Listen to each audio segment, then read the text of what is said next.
It is with humility and a great sense of responsibility that I express my gratitude to His Majesty King Mswati III and Her Majesty the Queen Mother for bequeathing their extraordinary trust upon me and appointing me as the head of government and the Prime Minister of the Kingdom of Eswatini. The weight of the responsibility that has been entrusted upon me as the new Prime Minister and the new cabinet ministers is enormous, and it carries the hopes and aspirations of all Emaswati as submitted during the recent historic Sibaya.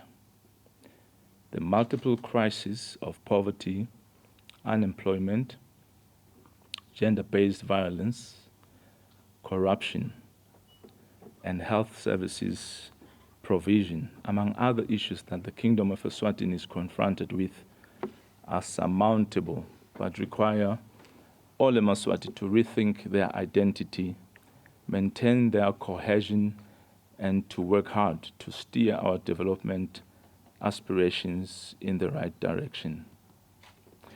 To outline our bold agenda for the next 5 years, it is prudent and imperative that we recall the spirit of Sibaya and summon the strength of resolute patriotism to the kingdom. It is, after all, the land of our forefathers, and the only country where we surely ever genuinely feel at home.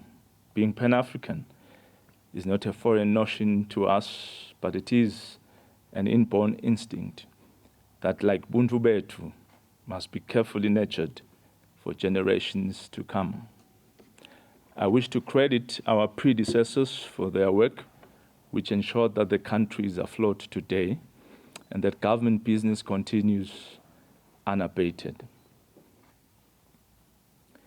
Within the next 5 years, and building on the work of our predecessors, government, the private sector, our international partners, and all Emaswati will work together to transform our economy, create jobs, reduce poverty, and build strong institutions to ensure efficient service delivery and growth. His Majesty's government and the new administration will rigorously pursue the vision of Eswatini attaining the first world status and being identified as a developed country. The government will focus on a few priorities through a sustainable and integrated approach. It is imperative that the Emaswati and the government they elected chart their own path and resist the temptation of being tossed backward and forward, spreading the budget too thinly, and doing too many things, resulting in achieving very little. From the outset, government will formulate and immediately start implementing a short to medium-term plan anchored on the Sibaya submissions. This plan will precede the development of the country's long-term plan, the Grand Plan. The Grand Plan will seek to modernize the country based on the Tinkhundla system as a vehicle for development.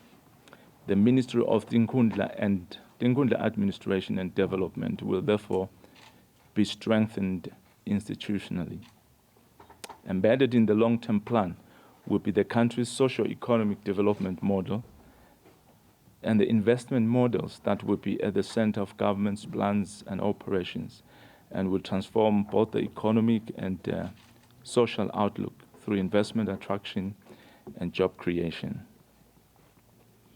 Through this plan, we hope to create an environment that will attract investment, foster exponential growth, and nurture innovation, ultimately ensuring sustainable job opportunities and well-being for all.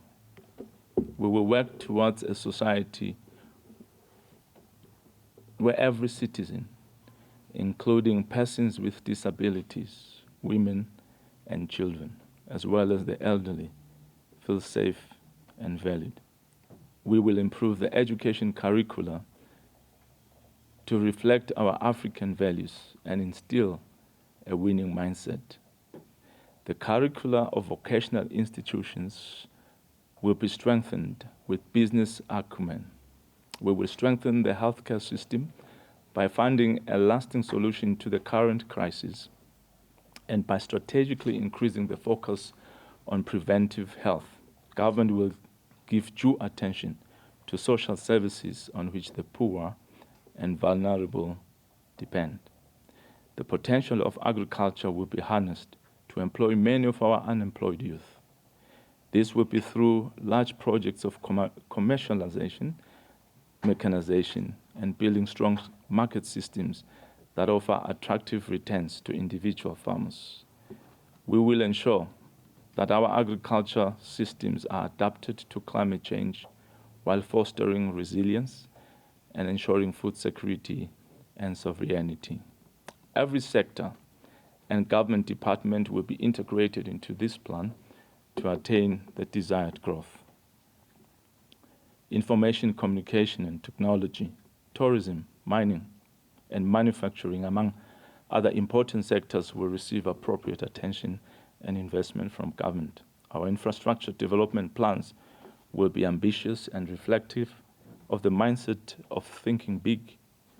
With the majority of people predicted to live in cities, the future is urban, and it is critical that we build resilient infrastructure that is long-lasting. Government will endeavor to complete all outstanding projects and ensure that new projects are cost-effective, timelessly completed, and responsive to the needs of the people. As part of the global community, Eswatini will continue to consider important global issues such as attainment of the Sustainable Development Goals, climate change initiatives, and disaster risk reduction. The Kingdom of Eswatini is forearmed and must not be caught off guard by any hazardous event, whether natural or man-made, such as the recent upheavals and COVID-19. This administration will fight corruption by ensuring that the public sector acts in the interest of the people, by being transparent and accountable, and by exposing all corrupt activities. The capacity of all government institutions that have a role in fighting and eradicating corruption will be significantly strengthened. We will promote the rule of law and strengthen the capacity of the police services to enforce the laws of our land.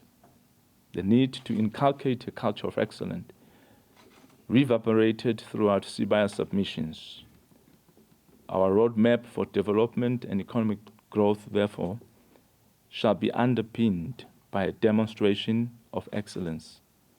It is the plan of this administration to remodel public service in line with the culture of excellence to ensure effective service delivery. I am encouraged by the kind words and well wishes that I have received since my appointment as the Prime Minister.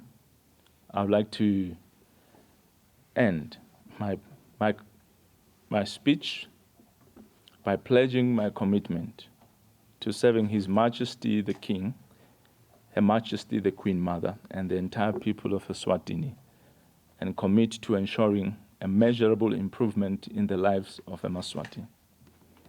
I urge Cabinet to work together and to serve the nation with integrity as we build a strong, resilient nation and endeavor to attain the vision of Eswatini